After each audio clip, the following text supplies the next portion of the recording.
Durante casi 2000 años, la historia más influyente de la humanidad ha escondido, en silencio, una anomalía tan grande que una vez que la ves, ya no puedes dejar de verla. Mire usted, Jesús de Nazaret, el personaje central del cristianismo, desaparece del relato histórico entre los 12 y los 30 años. 18 años. 18 años sin rastro. 18 años durante los cuales los evangelios, que se esmeran en relatar su nacimiento, su infancia prodigiosa y luego su fulgurante ministerio, guardan un silencio absoluto. Nada. Cero. Un abismo biográfico. Y esto, créame, no es una omisión casual, es un borrado, un hueco deliberadamente fabricado, un apagón de memoria que no resiste el más mínimo análisis histórico, textual ni antropológico. Piénselo un momento. ¿Conoce usted algún otro personaje histórico, sea filósofo, profeta o general, cuya vida esté marcada por un vacío tan prolongado justo en los años de formación? No lo hay. Aristóteles, Alejandro, Buda, Sócrates, Mahoma, todos ellos tienen registros, incluso fragmentarios, que permiten rastrear su crecimiento, su aprendizaje, su transformación. Pero Jesús no. Jesús salta de niño sabio a maestro total, de un plumazo. A los 12 años, lo vemos discutiendo en el templo, dejando boquiabiertos a los doctores de la ley. Y luego, de la nada, reaparece a los 30, no como aprendiz, sino como un maestro consumado, con una doctrina articulada, una ética revolucionaria, una visión del mundo radical y una capacidad argumentativa que desarma a fariseos y saduceos por igual. ¿De dónde salió todo eso? ¿De Nazaret? ¿De una carpintería rural? No nos engañemos, la historia oficial no sufre de amnesia, sufre de censura, porque esos años no están vacíos, están cubiertos, tapados. Y si alguien se tomó tantas molestias en eliminarlos, es porque ahí, precisamente ahí, se encuentra el verdadero origen del Cristo. El verdadero proceso de formación que hizo de aquel joven un líder inigualable. Y esa es la hipótesis central de esta investigación. Jesús no estuvo esperando un llamado divino en su aldea. Estuvo en camino, en formación, en contacto con las corrientes más potentes del pensamiento humano. Los 18 años perdidos no fueron un hueco, fueron una odisea. Una odisea que empezó tras la muerte de su padre José, un hombre que, como veremos, no era carpintero sino tectón, un arquitecto de conocimiento, un miembro de una red secreta de sabiduría. Una odisea que lo llevó a Alejandría, el centro intelectual del mundo antiguo, a la India, donde absorbió el desapego budista y la compasión universal, a Persia, donde conoció la cosmología dualista del bien y el mal, y finalmente al desierto de los esenios, donde fue entrenado en estrategia espiritual y resistencia política. Una odisea que culminó no con milagros, sino con una red organizada, un movimiento clandestino y un mensaje diseñado para liberar mentes, no para fundar iglesias. Una odisea que la figura de Pablo y siglos después el Imperio Romano se encargaron de tergiversar y sepultar bajo capas de dogmas, ritos y obediencia institucional. Pero aquí estamos, con el mapa en las manos, con las piezas ocultas, con la sospecha documentada, porque la pregunta no es solo ¿dónde estuvo Jesús durante esos 18 años? La verdadera pregunta es ¿por qué querían que jamás lo supiéramos? Durante 2 décadas enteras, la biografía de Jesús de Nazaret se desvanece por completo. Un salto en blanco. A los 12 años lo vemos en el templo, debatiendo con los doctores, impresionando con palabras y sabiduría, luego silencio absoluto, nada. Hasta que reaparece ya adulto a los 30 años como un maestro pleno, con autoridad moral, filosófica y espiritual. ¿Cómo explicarlo? Si lo piensa con calma y sin prejuicios, no hay ejemplo comparable en la historia antigua. Ningún filósofo, poeta, profeta o rabino salta así de la infancia a la madurez sin dejar huella intermedia. Esa laguna es en sí misma un grito de interrogación. Mire usted, Cuando los biógrafos antiguos escribían sobre alguien, un orador, un sabio, un caudillo, se molestaban en relatar su formación, sus viajes, sus maestros, sus aprendizajes, sus errores. Esos datos servían para comprender su autoridad, su estilo, su evolución. Pero los evangelios, lejos de relatar quién fue Jesús, describen qué representa Jesús. Y eso explica en parte el hueco. No se buscaba una biografía, sino un símbolo, un arquetipo, un modelo espiritual. Pero ese mismo símbolo aplicado al mundo real se sostiene con nombres, lugares, procesos, y ahí el relato falla terriblemente. No nos engañemos, este silencio no parece una casualidad. A veces la historia deja agujeros demasiado convenientes. Este es uno de ellos, porque ese vacío no solo borra años, borra contexto, borra formación, borra humanidad, y al hacerlo entrega en bandeja el poder de definir lo que importa de Jesús. No será lo que vivió, sino lo que nos contaron que vivió. Y ese acto de definición es la clave del control. Permítame insistir en este punto. Si alguien quería fabricar una leyenda desde cero, lo primero que eliminaría serían los rastros incómodos, los años de formación, los orígenes familiares, la genealogía, los viajes, los maestros, todo aquello que pudiera generar preguntas. Y así lo hicieron, tal vez no con malicia consciente, sino por necesidad narrativa. Pero el resultado fue el mismo, un abismo biográfico. Y ese abismo funciona como un muro de protección del mito. No lo digo yo, lo dicen los hechos. Cada evangelio salta a esa laguna sin explicación, ninguna referencia creíble, ni extraeclesiástica, ni arqueológica, ni literaria contemporánea ha llenado ese hueco. Ni testimonios, ni inscripciones, ni tradiciones populares. Nada.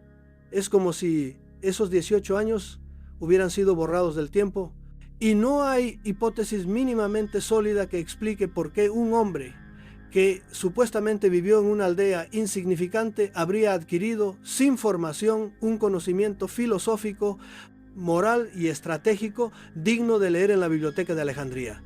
Algunos dirán que era obra divina, que esos años fueron silencio para la gracia, pero esa explicación, por cómoda que parezca, no soporta el análisis racional, porque un mensaje, por revolucionario que sea, no se sostiene solo con revelaciones.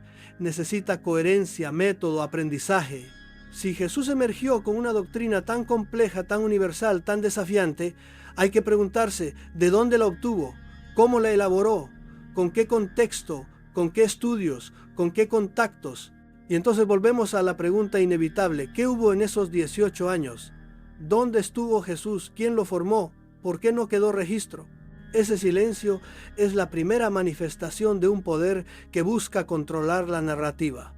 Un poder que prefiere un mito limpio y manejable a una vida real complicada, con preguntas incómodas y orígenes difusos. Este abismo biográfico no es un accidente histórico, es una estructura, una construcción silenciosa de desmemoria, un escenario preparado para la versión que vendría después.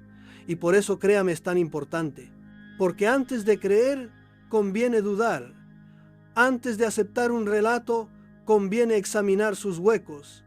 Antes de venerar una figura, conviene conocer su origen.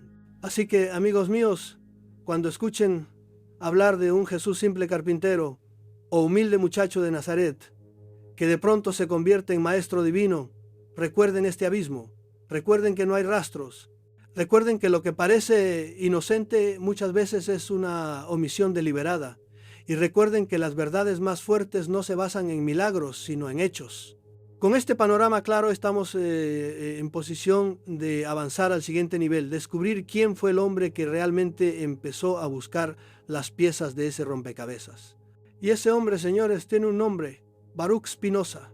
Hay momentos en la historia en los que un solo lector, aislado en un estudio modesto, es más peligroso para el poder que un ejército entero.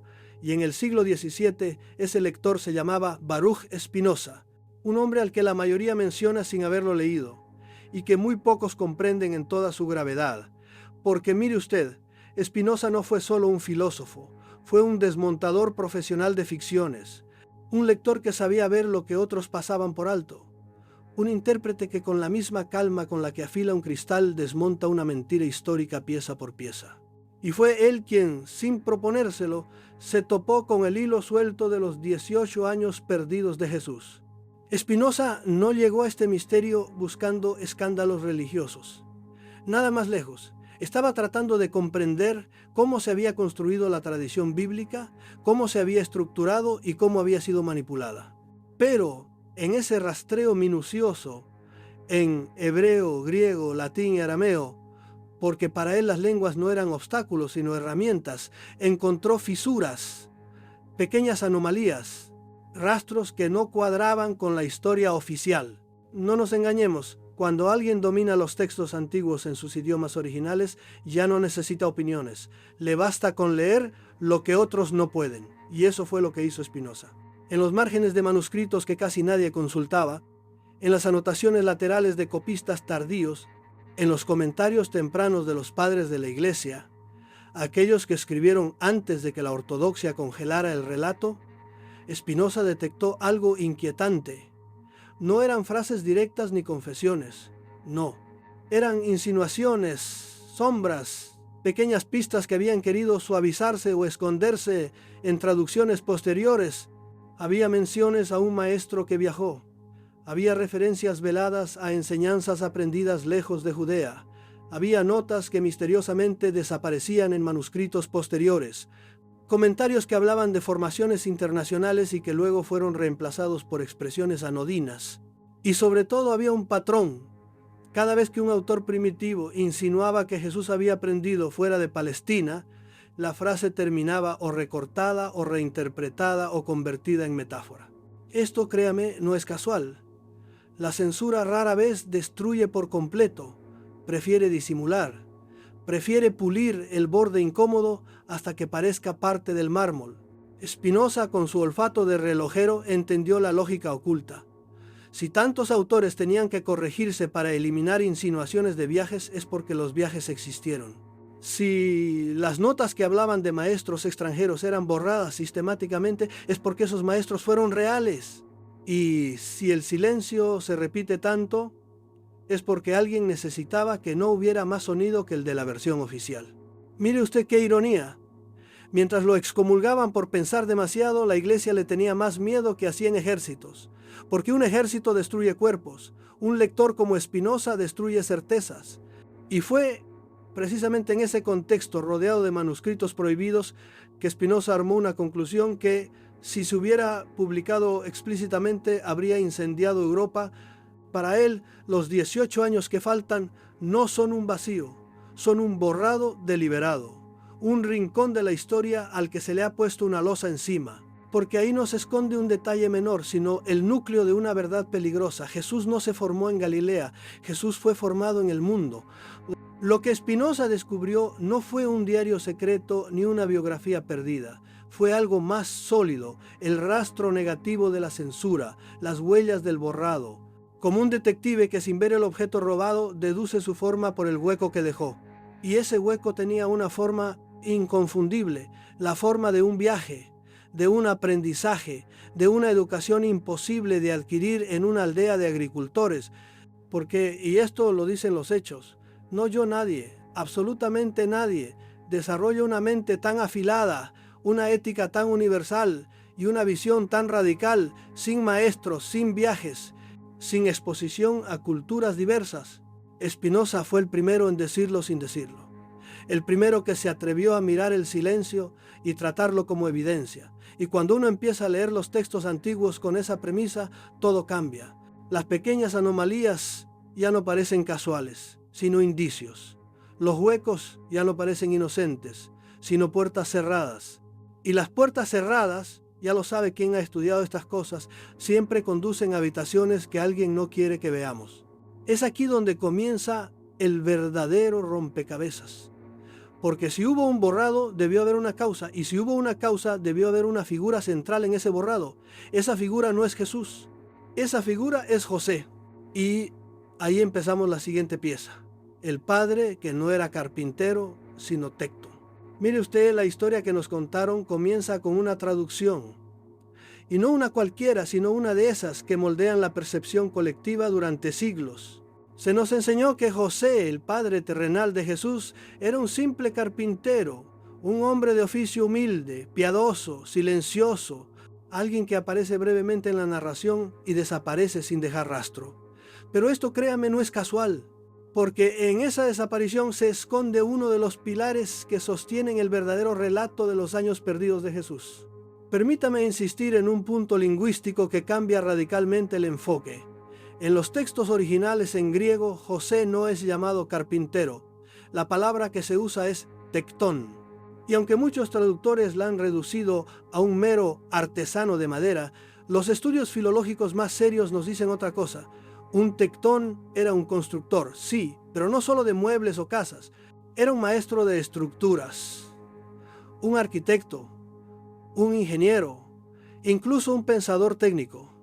Alguien que entendía cómo levantar edificios, pero también cómo diseñar esquemas complejos físicos y simbólicos. José, entonces, no era un pobre artesano, era un hombre educado, un estratega, alguien con acceso a redes de conocimiento que operaban en las sombras de una sociedad profundamente controlada por las castas sacerdotales del templo. Como bien sabe quien ha estudiado estas cosas, en el siglo I el conocimiento no era neutro, era poder, y quienes lo poseían eran una amenaza para el sistema si no se alineaban con sus fines. Aquí entramos en terreno delicado, porque los rastros que dejaron los textos apócrifos, los documentos marginados por el canon oficial, hablan de José no solo como constructor de estructuras físicas, sino también como miembro de una red de constructores ideológicos. Una fraternidad oculta, no secreta, dedicada a preservar y transmitir un conocimiento alternativo, una resistencia del pensamiento frente al monopolio espiritual del templo y el dominio imperial de Roma. No nos engañemos. Los sistemas de poder siempre han temido a quienes piensan por su cuenta, y más aún a quienes forman a otros para hacer lo mismo. José, según esta interpretación, era uno de esos hombres. Un tectón, sí, pero de otra clase. Alguien que no construía solo con piedra o madera, sino con ideas, mapas filosóficos, estrategias culturales, un arquitecto de conciencias. ¿Y qué pasa cuando el sistema detecta a uno de estos constructores? Lo elimina. Spinoza, escarbando entre las páginas olvidadas, encontró menciones veladas, retazos casi borrados, que aluden a una muerte prematura y violenta de José. No una desaparición natural, sino una ejecución simbólica, un asesinato disfrazado de olvido, porque su rol, su red y sus planes eran una amenaza directa para el entramado de poder religioso y político de su época. Jesús tenía 12 años cuando esto ocurre. 12. Y acaba de asombrar a los doctores del templo con su conocimiento. ¿Le parece casual? El templo, corazón del control espiritual, acaba de presenciar a un niño dotado con una inteligencia fuera de serie. Un niño hijo de un tectón subversivo, un niño que si no se hacía algo podía continuar su legado, y entonces la red se activa. La misma que formó a José decide proteger al heredero del proyecto, porque lo que estaba en juego no era solo la vida de un niño, sino la continuidad de una visión revolucionaria. A partir de aquí, como veremos en la próxima sección, ya no hablamos de formación religiosa o experiencias espirituales. Hablamos de estrategia, de logística, de supervivencia. La historia de Jesús no empieza en una carpintería de Nazaret. Empieza en una red clandestina de constructores de ideas. Y su verdadero padre no fue un hombre de madera, sino un arquitecto del pensamiento. Y esto, créame, lo cambia todo. Cuando uno comprende quién era realmente José, entonces el relato da un giro radical, porque si el padre de Jesús pertenecía a una red clandestina de sabios tectons, si su muerte fue un acto político y no una desaparición silenciosa, entonces hay algo que debe deducirse con lógica implacable. Jesús fue un niño marcado por su herencia, por su potencial y por el peligro que representaba. Lo que sigue a la muerte de José no es el comienzo de una vida mística, sino de una operación de ocultamiento. Jesús a los 12 años se convierte en un refugiado. Sí, oyente, un refugiado. No un iluminado que va buscando revelaciones en desiertos, sino un objetivo que necesita ser protegido. un niño vigilado, ya no solo por los que temían el legado de su padre, sino por aquellos que sabían que en él germinaba una conciencia capaz de alterar el orden establecido. Y es entonces cuando la red actúa, porque los textos no eran una secta improvisada, eran una estructura, un sistema de transmisión de conocimiento, sí, pero también una organización con protocolos, rutas y estrategias de protección. Desde este punto, los llamados años perdidos ya no se explican como un simple agujero histórico, se explican como una ruta cuidadosamente trazada, una ruta que comienza con el desplazamiento forzoso de un niño fuera de su entorno inmediato, porque Nazaret, una aldea polvorienta y bajo control religioso, ya no era segura. Y no se engañe el oyente, cuando alguien es objetivo político, la geografía es enemiga. Había que salir, y salir rápido. La primera etapa de este viaje no fue espiritual, fue logística. Huir, escapar, reubicarse, proteger al heredero. Porque para quienes conocían el proyecto de José, no se trataba solo de salvar una vida, sino de preservar un plan, el plan de formar a ese niño en los centros de conocimiento más poderosos del mundo antiguo, formarlo en la ciencia, en la filosofía, en la estrategia y en la espiritualidad profunda, no en la religión ritualista. Y aquí entra un concepto incómodo que rara vez se menciona. Los años perdidos no fueron un retiro, sino una preparación. Jesús no fue un peregrino pasivo, sino un aprendiz intensivo. Un joven expuesto a escuelas y sabidurías que la ortodoxia jamás habría aprobado. No aprendió a hacer sillas, aprendió a descifrar símbolos. No trabajó la madera, trabajó su conciencia. Pero antes de los grandes destinos, Alejandría, India, Persia, hubo que sobrevivir. Y la red lo sabía. Cada paso inicial fue una maniobra de protección. Los primeros refugios, los contactos en la diáspora judía, los aliados discretos que sabían que estaban cuidando algo más que un niño, estaban protegiendo un proyecto de humanidad. Los evangelios callan esta parte y lo hacen porque su objetivo no era contar la vida de un hombre, sino fabricar un mito útil para la fe. Pero el vacío que dejan no es inocente, es funcional. Porque cuanto menos se sepa de esa etapa, menos se cuestiona la transformación que Jesús presenta al aparecer públicamente a los 30 años. La omisión es un velo que protege la imagen divina, pero oculta el recorrido humano. Pero repito, no fue un accidente, fue una estrategia. Jesús fue escondido, protegido y formado.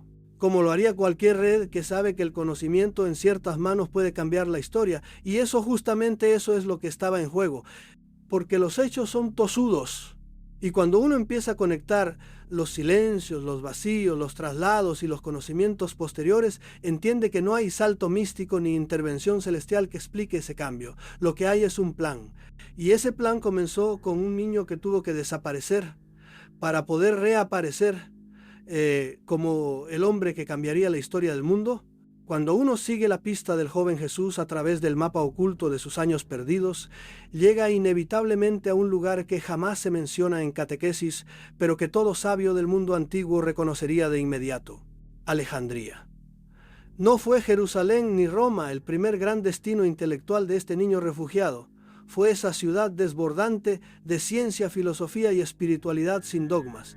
Y aquí no hablamos de teorías esotéricas ni de fantasías piadosas. Hablamos de rutas históricas, de patrones migratorios, de una lógica cultural que cualquier estudioso serio puede constatar. Alejandría era en el siglo I el faro del conocimiento humano. Su biblioteca, la más vasta jamás construida hasta entonces, reunía textos de Egipto, Persia, Grecia, la India y más allá. Sus aulas acogían a sabios de todas las tradiciones: estoicos, pitagóricos, astrónomos caldeos, médicos egipcios, traductores de los textos hebreos al griego. Y no lo olvide el oyente, la ciudad albergaba una de las comunidades judías más grandes fuera de Judea. Por tanto, un joven judío con conexiones adecuadas, y los textos las tenían, no habría sido un extranjero allí, sino un alumno más entre muchos. Aquí se produce el primer gran salto de conciencia. En Alejandría, Jesús no encuentra la fe ritualista de su tierra natal, sino la razón crítica, la dialéctica, la observación del mundo natural, el conocimiento sin temor. Estudia geometría, porque quien domina el espacio físico puede entender el orden simbólico. Aprende lógica, porque quien sabe construir un argumento puede desarmar una mentira. Se sumerge en la medicina, la retórica, la astrología matemática y los principios del pensamiento griego, y es allí, en ese entorno, donde su mente se afila como espada filosófica. ¿De dónde cree usted que salen las parábolas? ¿De dónde viene su habilidad para desarmar a los fariseos con una sola frase? ¿Quién le enseñó a hablar en estructuras lógicas que desmontan el dogma sin recurrir al grito ni al milagro? No fue el Espíritu Santo, amigo oyente, fue la biblioteca de Alejandría, fue el entrenamiento filosófico riguroso, fue la exposición a un mundo donde las ideas se confrontaban sin miedo. No lo digo yo, lo dicen los datos. Cientos de manuscritos encontrados en las ruinas de Alejandría y en copias posteriores muestran cómo se formaban los jóvenes judíos que llegaban a la ciudad con potencial intelectual. La Torá se estudiaba en paralelo con Platón. La profecía se discutía junto a Aristóteles. Los midrashim convivían con el estoicismo. ¿Por qué Jesús habría sido la excepción?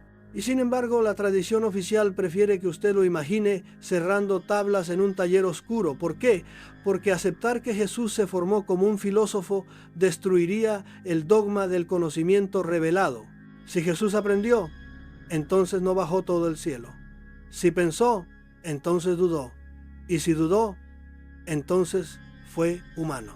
Pero esto incomoda a muchos, porque desmonta siglos de narración teológica que necesitaban un Jesús sobrenatural, no uno educado.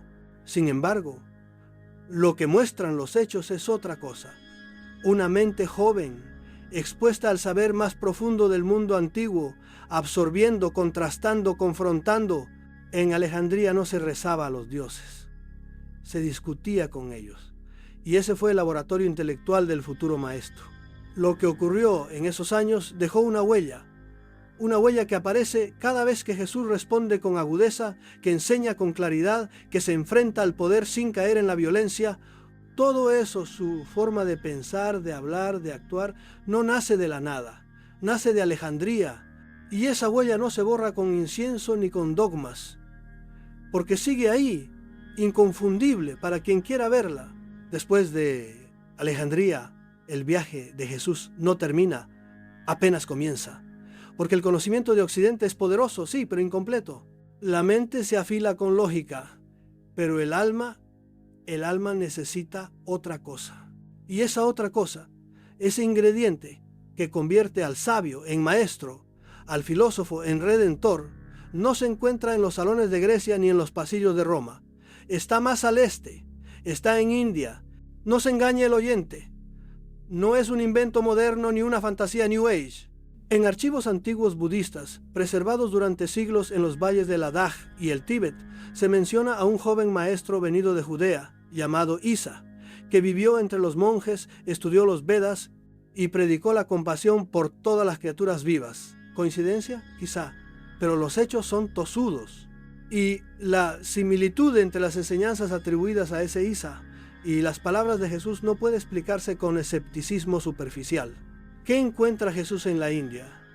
Encuentra silencio, encuentra respiración consciente, encuentra una espiritualidad sin poder, sin templos dominantes, sin estructuras de culpa. Encuentra la no violencia como forma de resistencia, el desapego como liberación, la meditación como forma de comprensión. Encuentra algo que cambiará su forma de enseñar para siempre. El principio de que el verdadero maestro no impone, acompaña. Allí no le enseñan a controlar multitudes, le enseñan a escuchar, a observar su propio ego, a reconocer el sufrimiento como parte de la vida, no como castigo. Y eso, oyente, lo transforma, lo aleja del Dios vengador del Antiguo Testamento y lo acerca a un mensaje que descoloca a propios y ajenos, el amor universal, el perdón sin condiciones, la compasión por los enemigos. ¿De dónde cree usted que vienen esas ideas? Porque hay algo que resulta evidente cuando uno compara las enseñanzas de Jesús con las doctrinas budistas de la época. Los paralelismos no son solo espirituales, son tácticos. El uso de parábolas, la elección de discípulos como núcleo operativo, la vida errante como estrategia de transmisión. Todo eso ya existía en la tradición de los ramanas, los monjes errantes indios. Y Jesús lo adopta no como una copia, sino como una síntesis, porque su genio no fue inventar de cero, sino integrar lo mejor de cada civilización.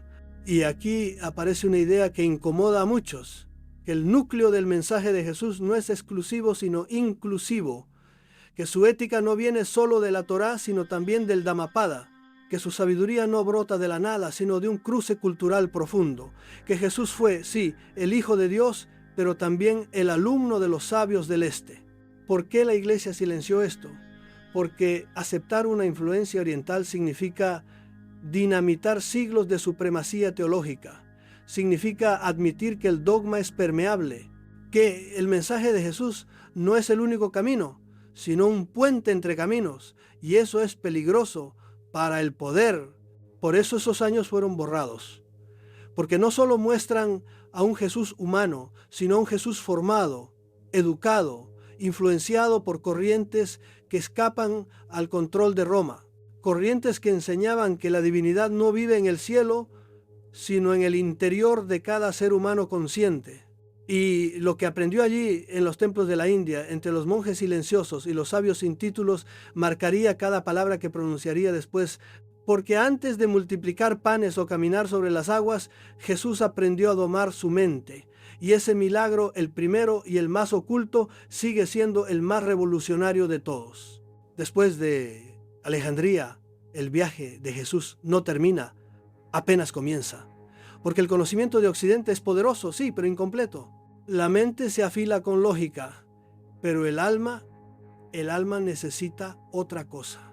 Y esa otra cosa, ese ingrediente que convierte al sabio en maestro, al filósofo en redentor, no se encuentra en los salones de Grecia ni en los pasillos de Roma. Está más al este, está en India. No se engañe el oyente. No es un invento moderno ni una fantasía New Age. En archivos antiguos budistas, preservados durante siglos en los valles de Ladakh y el Tíbet, se menciona a un joven maestro venido de Judea, llamado Isa, que vivió entre los monjes, estudió los Vedas y predicó la compasión por todas las criaturas vivas. ¿Coincidencia? Quizá, pero los hechos son tozudos. Y la similitud entre las enseñanzas atribuidas a ese Isa y las palabras de Jesús no puede explicarse con escepticismo superficial. ¿Qué encuentra Jesús en la India? Encuentra silencio, encuentra respiración consciente, encuentra una espiritualidad sin poder, sin templos dominantes, sin estructuras de culpa. Encuentra la no violencia como forma de resistencia, el desapego como liberación, la meditación como forma de comprensión. Encuentra algo que cambiará su forma de enseñar para siempre. El principio de que el verdadero maestro no impone, acompaña. Allí no le enseñan a controlar multitudes, le enseñan a escuchar, a observar su propio ego, a reconocer el sufrimiento como parte de la vida, no como castigo.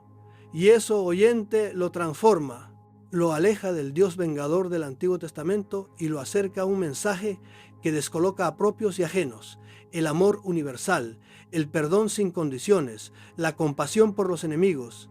¿De dónde cree usted que vienen esas ideas? Porque hay algo que resulta evidente cuando uno compara las enseñanzas de Jesús con las doctrinas budistas de la época. Los paralelismos no son solo espirituales, son tácticos. El uso de parábolas, la elección de discípulos como núcleo operativo, la vida errante como estrategia de transmisión, todo eso ya existía en la tradición de los ramanas, los monjes errantes indios. Y Jesús lo adopta no como una copia, sino como una síntesis, porque su genio no fue inventar de cero, sino integrar lo mejor de cada civilización. Y aquí aparece una idea que incomoda a muchos, que el núcleo del mensaje de Jesús no es exclusivo, sino inclusivo, que su ética no viene solo de la Torá, sino también del Dhammapada, que su sabiduría no brota de la nada, sino de un cruce cultural profundo, que Jesús fue, sí, el Hijo de Dios, pero también el alumno de los sabios del Este. ¿Por qué la Iglesia silenció esto? Porque aceptar una influencia oriental significa dinamitar siglos de supremacía teológica, significa admitir que el dogma es permeable, que el mensaje de Jesús no es el único camino, sino un puente entre caminos, y eso es peligroso para el poder. Por eso esos años fueron borrados, porque no solo muestran a un Jesús humano, sino a un Jesús formado, educado, influenciado por corrientes que escapan al control de Roma, corrientes que enseñaban que la divinidad no vive en el cielo, sino en el interior de cada ser humano consciente. Y lo que aprendió allí en los templos de la India, entre los monjes silenciosos y los sabios sin títulos, marcaría cada palabra que pronunciaría después, porque antes de multiplicar panes o caminar sobre las aguas, Jesús aprendió a domar su mente. Y ese milagro, el primero y el más oculto, sigue siendo el más revolucionario de todos. Cuando Jesús regresa a su tierra con 30 años, no vuelve como el joven de aldea que un día se perdió en el templo discutiendo con los doctores de la ley. No, vuelve como otra cosa, como un producto final, como un maestro total, que reúne en su voz y en su mirada la sabiduría más compleja y refinada de la antigüedad. No lo digo yo, lo dicen los datos, los fragmentos. Las huellas que, aunque quieran borrarse, resisten, porque los hechos son tosudos. Su mensaje, tan breve como explosivo, no nace de un milagro aislado ni de una iluminación repentina, nace de un proceso, de una arquitectura intelectual y espiritual construida piedra a piedra durante 18 años de viaje, porque lo que Jesús hace a los 30 no se improvisa. Su capacidad de diálogo con fariseos, su dominio del lenguaje alegórico, su temple ante la presión, su autoridad natural entre las multitudes no se aprenden con parábolas en casa, se forman con años de estudio y experiencia. La lógica viene de Grecia, de la estructura mental adquirida en Alejandría, donde aprendió a pensar con rigor, a debatir con precisión, a ordenar las ideas. El Jesús de los evangelios no improvisa, argumenta. Sus parábolas no son cuentos, son silogismos encubiertos, estructuras mentales que obligan a pensar. Ahí está el toque griego, la claridad de la forma, la tensión lógica entre premisa y conclusión. De la India trajo la compasión universal, no una compasión vaga, sino una visión ética profunda donde el otro no es un enemigo ni un pecador, sino un reflejo. Por eso abraza a los excluidos, toca a los leprosos, se sienta con los impuros, no por rebeldía social, sino porque ha comprendido que el sufrimiento humano es un espejo del ego y que solo desde el desapego surge la verdadera acción justa. De Persia hereda el gran marco dual, la lucha entre la luz y la oscuridad, pero no como mitología, sino como estructura moral. El bien no como consigna, sino como elección consciente. La verdad no como dogma, sino como praxis. Jesús no habla del mal como algo externo, lo nombra, lo enfrenta, lo denuncia, llama padre de la mentira al sistema religioso corrupto. Habla de un príncipe de este mundo que domina a través del miedo. Ese es el legado persa, la ética como campo de batalla. Y finalmente, los esenios. Ellos le dan la herramienta más poderosa, la estrategia, porque todo conocimiento necesita una forma de transmitirse y todo mensaje necesita una estructura. Los esenios le enseñan a organizar, a resistir, a formar discípulos con funciones claras, a actuar en red. Por eso Jesús no solo predica, forma comunidades, entrena líderes, despliega tácticas. No es un iluminado, es un estratega. El resultado es único. Jesús se convierte en la síntesis viviente de 4 civilizaciones. No es griego, ni hindú, ni persa, ni judío esenio. Es todo eso al mismo tiempo. Y esa mezcla es precisamente lo que lo hace irrepetible, porque ya no habla desde una tradición, sino desde una síntesis que nadie más había logrado. No es un sabio local, es el primer pensador verdaderamente global. Y aquí aparece el problema, porque un mensaje así no cabe en ninguna estructura de poder, ni en el judaísmo oficial, ni en el Imperio Romano, ni en las iglesias que vendrían después. Es demasiado libre, demasiado claro, demasiado incómodo. Por eso lo persiguen, por eso lo traicionan, por eso lo reinventan, porque un Jesús que viene del mundo, que piensa como filósofo, actúa como estratega y ama como maestro, no se puede domesticar. Y por eso precisamente fue borrado, no de la historia, sino de su propia historia. Porque si aceptamos esta versión, si miramos al maestro total que realmente fue, todo el andamiaje religioso construido después se tambalea, No se engañe el oyente. Lo que han querido vendernos como un misterio divino fue un proyecto humano, magistral, profundo, transformador, pero humano. Y eso paradójicamente lo hace aún más extraordinario. Cuando Jesús aparece por fin en el escenario público, no lo hace desde la nada. No baja del cielo ni surge del desierto por arte de magia. Llega con un pasado oculto y con una misión clara. Pero lo que muchos olvidan o prefieren no recordar es que el movimiento ya estaba en marcha antes de que él dijera su primera palabra. Y su nombre era Juan. Juan el Bautista no era un loco ni un asceta marginal. Era la figura visible de un movimiento subterráneo que llevaba años preparando el terreno. Su mensaje era duro, su imagen era radical y su método era simbólico. Un bautismo de agua como acto de ruptura con el sistema religioso. Pero no era una ceremonia decorativa, era una declaración política. Juan no predicaba sobre el fin del mundo. Llamaba a un cambio inmediato, a una inversión del orden establecido. Y eso, en tiempos de Roma y de templo, era dinamita. No se engañe el oyente. Jesús no inicia su misión, la continúa. Y el acto clave que sella esa transición es el bautismo. Pero aquí no hay espiritualidad etérea. Lo que ocurre junto al Jordán es una transferencia de liderazgo. Juan, sabiendo que su tiempo se agota, reconoce al nuevo dirigente, no porque viera una paloma, sino porque reconoció en Jesús la culminación del plan, porque aquel joven no venía a predicar una moral suave, sino a ejecutar la estrategia que el movimiento esperaba. Y el sistema lo entiende al instante. El arresto de Juan no es casual, es un mensaje. Sabemos lo que están haciendo y no lo vamos a permitir, pero ya es tarde. Jesús toma el relevo y no retrocede. Lo que antes era voz aislada en el desierto, ahora se convierte en red móvil, en mensaje articulado, en amenaza organizada. Juan agitaba la conciencia, Jesús activa el cuerpo del movimiento. El bautismo es, por tanto, un acto político, no místico. Es la escena en que dos líderes se encuentran y sellan el traspaso.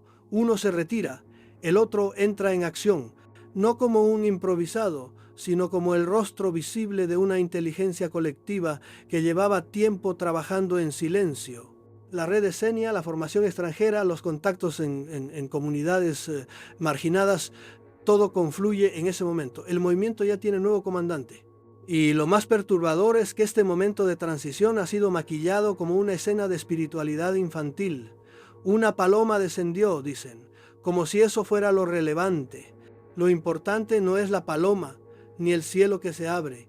Lo importante es que desde ese instante Jesús comienza a actuar con total determinación, recluta, enseña, provoca y no se detiene. Los evangelios, escritos después de los hechos, se esfuerzan por dulcificar esta escena. La presentan como la iniciación de un santo. Pero lo que ocurrió fue otra cosa, la activación de un plan. Una operación cuidadosamente estructurada que requería el momento justo, el contexto adecuado y el rostro correcto. Y todo eso se dio aquel día. Aquí hay algo que la versión oficial no explica. Jesús no necesitaba ser bautizado. Él ya sabía quién era y qué iba a hacer, pero necesitaba recibir públicamente el testigo, porque en movimientos clandestinos la legitimidad no se impone, se transmite. Por eso cuando Juan es arrestado, Jesús no huye. Al contrario, es cuando más se expone, porque entiende que ha llegado su hora. No la hora de morir, eso vendrá después, sino la hora de poner en marcha lo que otros prepararon antes que él. Y eso, que hoy se oculta bajo capas de teología, fue la clave para que el mensaje tuviera impacto real. Jesús no improvisa, Jesús ejecuta, con precisión, con inteligencia, con visión. Y ese día junto al Jordán es la señal de salida. El episodio de las tentaciones en el desierto ha sido reducido a una escena mística, teatral, casi infantil. Un Jesús flaco, hambriento, enfrentándose a un demonio caricaturesco que le ofrece el mundo. Pero detrás de esa escenografía simbólica hay un mensaje político preciso, porque lo que se representa en ese relato no es una lucha entre el bien y el mal. Es la exposición de tres caminos de poder que Jesús deliberadamente rechaza. Primera tentación, el pan. Convierte estas piedras en alimento.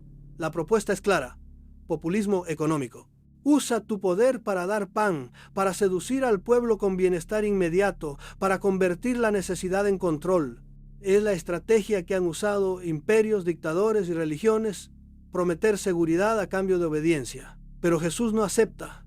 No lo hace porque sabe que quien controla por el estómago termina esclavizando por el miedo y su movimiento no puede depender del hambre. Segunda tentación. El templo. Lánzate desde lo alto y los ángeles te salvarán. Aquí no se habla de fe, se habla de espectáculo, de ganar legitimidad religiosa a través del asombro. Es la estrategia del poder simbólico, mostrar que uno está elegido por señales sobrenaturales. Es la trampa de lo sagrado como manipulación. Jesús podría haber usado milagros para dominar. Podría haberse proclamado Mesías con fuego en el cielo, pero no, porque sabía que el asombro genera sumisión, no comprensión, y Él no vino a dominar mentes, sino a despertarlas. Tercera tentación. Los reinos del mundo te los daré si me adoras. Esta es la más explícita. Poder político total, control de estructuras, imperios, sistemas, la estrategia de la violencia organizada, de la conquista. Es la opción que siglos después tomarán los que secuestraron su mensaje. Porque sí, no lo digo yo, lo dicen los datos. El cristianismo institucional eligió exactamente esta vía, pero Jesús no. Él la rechaza, no porque sea ingenuo, sino porque sabe que quien sube al trono con sangre termina siendo esclavo del trono. Estas tres tentaciones no son pruebas personales, son decisiones estratégicas, y lo que hace Jesús en el desierto no es resistir al diablo. Lo que hace es elegir el único camino que no lleva al poder, sino al riesgo. Rechaza el pan fácil, la fe impuesta y el dominio militar. Elige el camino del mensaje interior, de la transformación profunda, de la revolución que empieza por la conciencia. No se engañe el oyente. Este episodio es un manifiesto político disfrazado de fábula. Es la declaración de principios de un líder que sabe que el verdadero cambio no se impone desde fuera, sino que se siembra dentro. Y eso es lo más subversivo de todo, porque los imperios pueden defenderse de las armas, pueden reprimir rebeliones, pero no pueden detener una idea que ha calado en el alma de un pueblo. Jesús sabía que si su movimiento nacía con pan, espectáculo o espada, terminaría en el mismo lodo que todos los demás.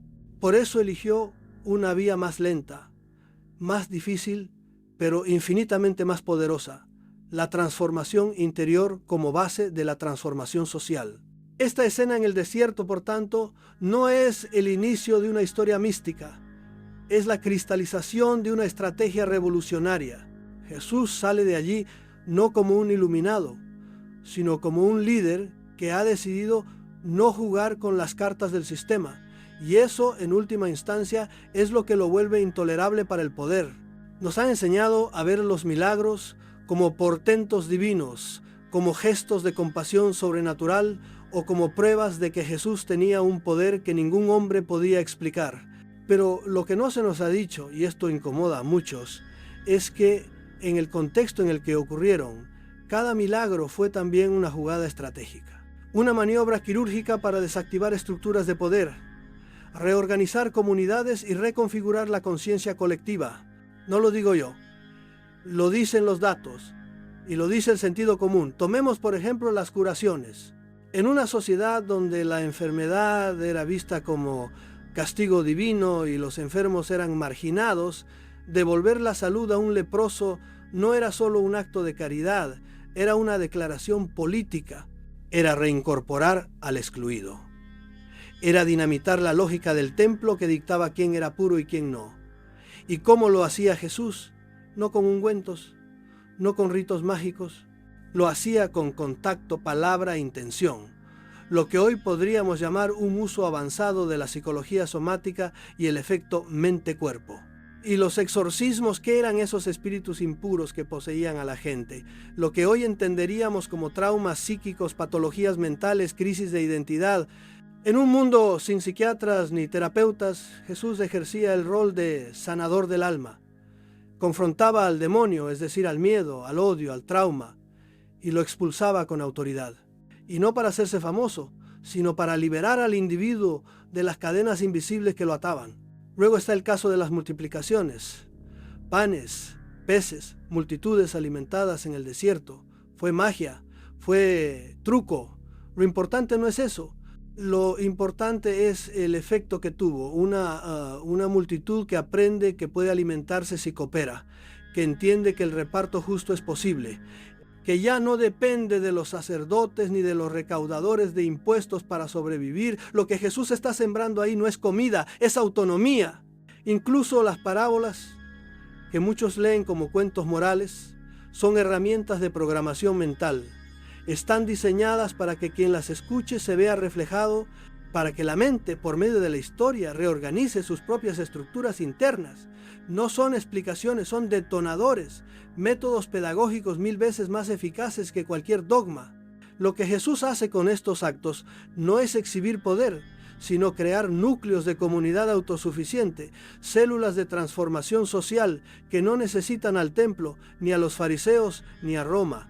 Su revolución es lenta, paciente, silenciosa, pero es revolución al fin y al cabo, porque transforma al individuo y con él al tejido entero. Aquí hay algo que la versión oficial no explica. ¿Cómo es posible que un hombre que según los dogmas venía del cielo se tomara tantas molestias en organizar lo cotidiano? ¿Por qué enseñar a pescar, a compartir, a sanar, si todo se iba a resolver en otro mundo? Porque Jesús no creía en una escapatoria espiritual, creía en un cambio radical aquí y ahora. Sus milagros no son actos de magia, son actos de pedagogía, intervenciones simbólicas que enseñan, conmueven y reorganizan, lo que hoy llamaríamos, sin exagerar, ingeniería de la conciencia.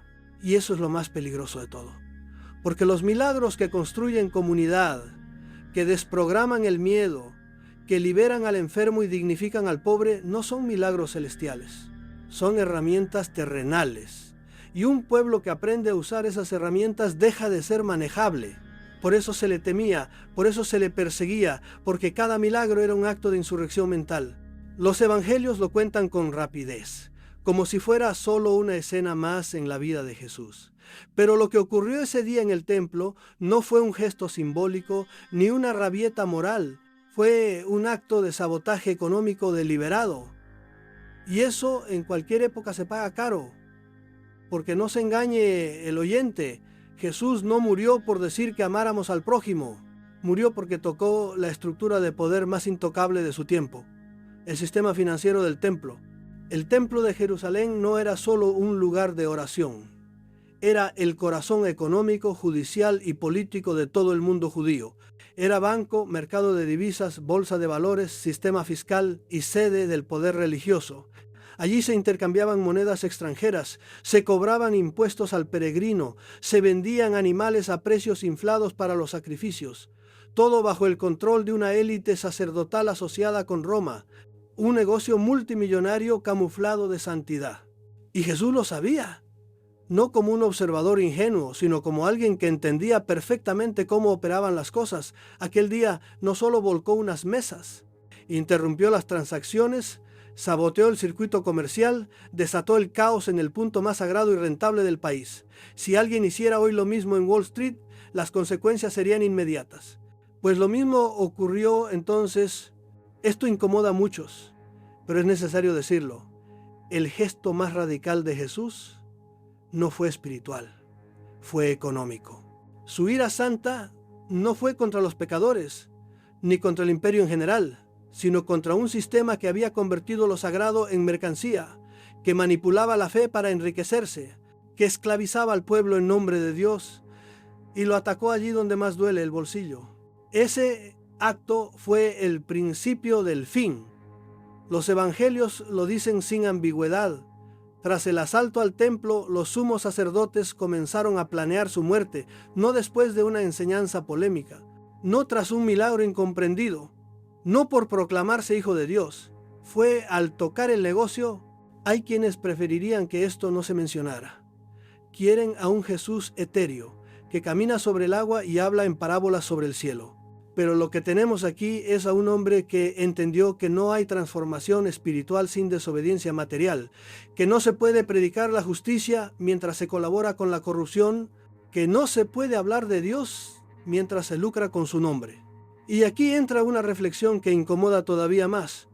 ¿Por qué, si este episodio fue tan central, ha sido suavizado por la historia? ¿Por qué no se enseña como el núcleo del conflicto? La respuesta es obvia, porque la Iglesia, que nació después, institucional, aliada al poder, sostenida por diezmos e indulgencias, no podía permitir que su fundador fuera recordado como un saboteador del sistema. Era necesario silenciar ese detalle, diluirlo en lo simbólico, convertirlo en un acto profético, no en un atentado económico. Pero los hechos son tosudos. Jesús murió porque desestabilizó el equilibrio entre religión y dinero, porque atacó el mecanismo que convertía la fe en mercancía y el rezo en negocio. Y lo hizo no con un discurso, sino con acción directa, con una cuerda en la mano, con las mesas volando por los aires, con las monedas rodando por el suelo, con los poderosos temblando. El día que Jesús asaltó el templo, no solo rompió una costumbre, rompió el pacto entre espiritualidad y opresión. Y desde ese momento su destino estuvo sellado. Pocas palabras en la historia han sido tan manipuladas, tan cargadas de dogma, tan convertidas en eslogan como esta: resurrección. En ella se apoya todo el edificio del cristianismo. Se proclama cada domingo, se predica como milagro. Pero, ¿qué significa realmente? ¿Qué ocurrió? Si ocurrió algo aquella mañana. No lo digo yo, lo dicen los datos. No existe en los textos más antiguos un relato uniforme del evento. Los evangelios discrepan en detalles cruciales. ¿Quiénes fueron al sepulcro? ¿Qué vieron? ¿Qué oyeron? ¿Qué ocurrió después? No hay una narración convergente. Lo que sí hay es una cosa, una idea que empezó a circular con fuerza irresistible entre un grupo de seguidores devastados. Ha resucitado. ¿Pero qué querían decir con eso? Una posibilidad que incomoda, pero hay que mencionarla, es la hipótesis fisiológica. Jesús no habría muerto del todo. El trauma físico fue brutal, sí, pero podría haber entrado en un estado de catalepsia o shock profundo. Recuperado después, ayudado por su red clandestina, habría sido evacuado discretamente. Hay textos antiguos suprimidos que apuntan a esta idea. No es una teoría cómoda para la fe tradicional, pero tampoco puede descartarse con una mano ligera. Otra posibilidad aún más inquietante es esta: que resucitar no significara un fenómeno biológico, sino una codificación filosófica. Que los seguidores de Jesús, después del colapso de su ejecución, reinterpretaran su enseñanza no como un fracaso, sino como un punto de inflexión. Que entendieran su muerte no como el fin, sino como la confirmación de que el mensaje sobrevivía, que el cuerpo caía, pero la idea se volvía inmortal. Resucitó sería entonces la consigna secreta que indicaba: el proyecto sigue. Esta lectura no es mística, es política. Es lo que hacen todos los grandes movimientos: transformar el martirio en símbolo. Pero aquí hay una peculiaridad, porque lo que emerge tras la muerte de Jesús no es solo memoria, es reorganización, es estrategia, es un grupo que reconstruye su discurso, que expande su mensaje, que se mueve por Asia Menor con una nueva fuerza. Y eso no se engaña el oyente, no se improvisa.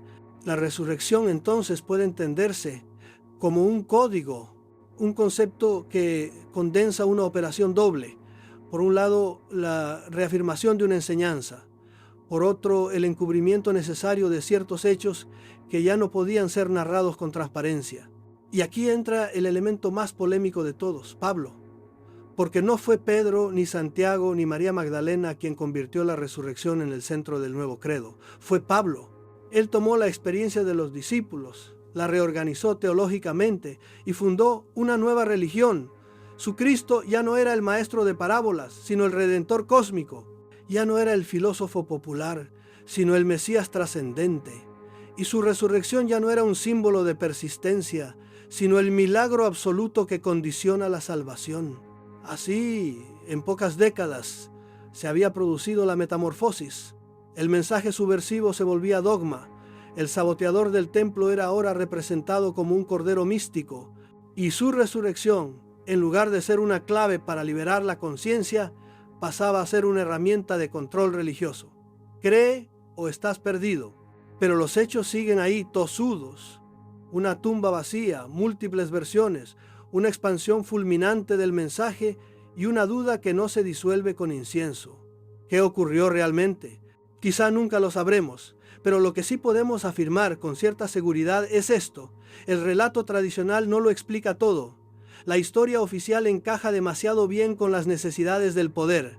Y los evangelios, esos textos vibrantes y ambiguos, aún conservan las pistas de otra historia más compleja, más humana y más peligrosa, porque si la resurrección fue un símbolo codificado, entonces el verdadero milagro no fue que un cuerpo se levantara del sepulcro, sino que una enseñanza siguiera viva a pesar de todos los intentos de matarla. Si uno quiere saber por qué el mensaje original de Jesús ha llegado a nosotros tan tergiversado, tan cubierto de dogmas, milagros, cielos e infiernos, no debe buscar entre los apóstoles ni entre los evangelistas. Debe mirar a un hombre llamado Saulo de Tarso, más conocido como Pablo. Y no se engañe el oyente, no fue un seguidor cualquiera.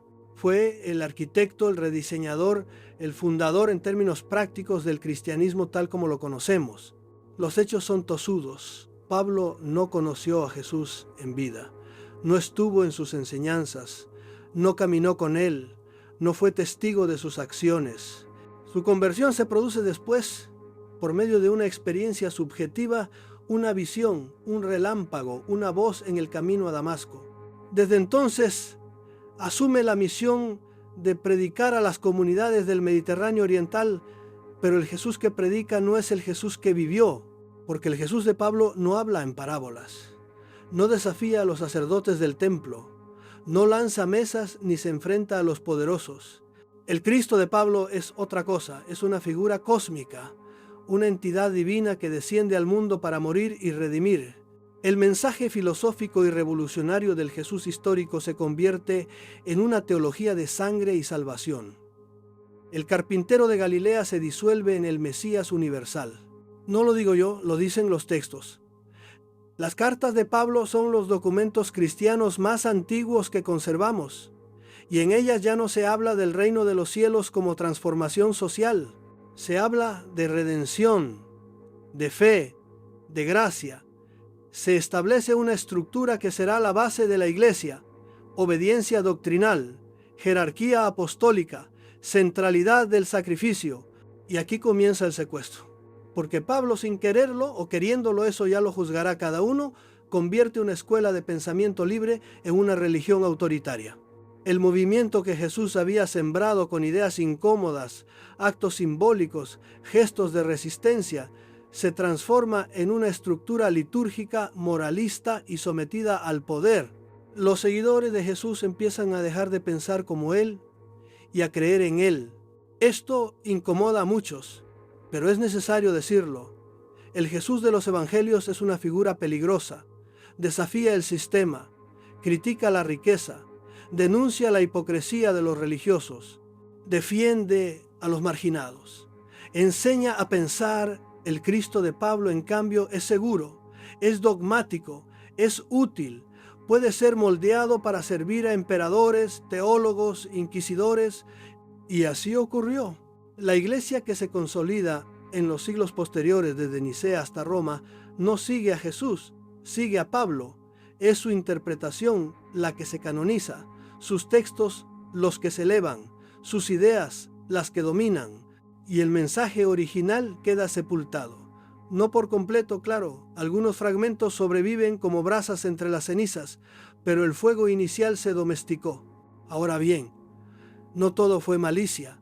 Pablo era un hombre brillante, estratégico, con una visión clara: expandir el mensaje más allá del judaísmo, y en eso fue efectivo. Sin él, probablemente nadie estaría hablando hoy de Jesús. Pero su éxito tiene un precio, y ese precio fue la pérdida de la esencia. Porque si uno limpia el barniz teológico, si uno raspa las capas de doctrina acumuladas, puede que aún encuentre algo del maestro original, del pensador subversivo, del sabio que hablaba de semillas, monedas y ciegos viendo. Pero para eso hay que hacer un esfuerzo, hay que desprogramarse, hay que dejar atrás siglos de interpretación impuesta. Y aquí, querido oyente, está la clave. Recuperar los 18 años perdidos de Jesús no es una curiosidad histórica, es un acto de reconstrucción, es una rebelión contra el secuestro ideológico, es un intento de volver al origen, porque allí, en esa formación silenciada, en ese viaje borrado, en ese conocimiento exiliado, está el verdadero legado de un hombre que antes de ser mito fue maestro.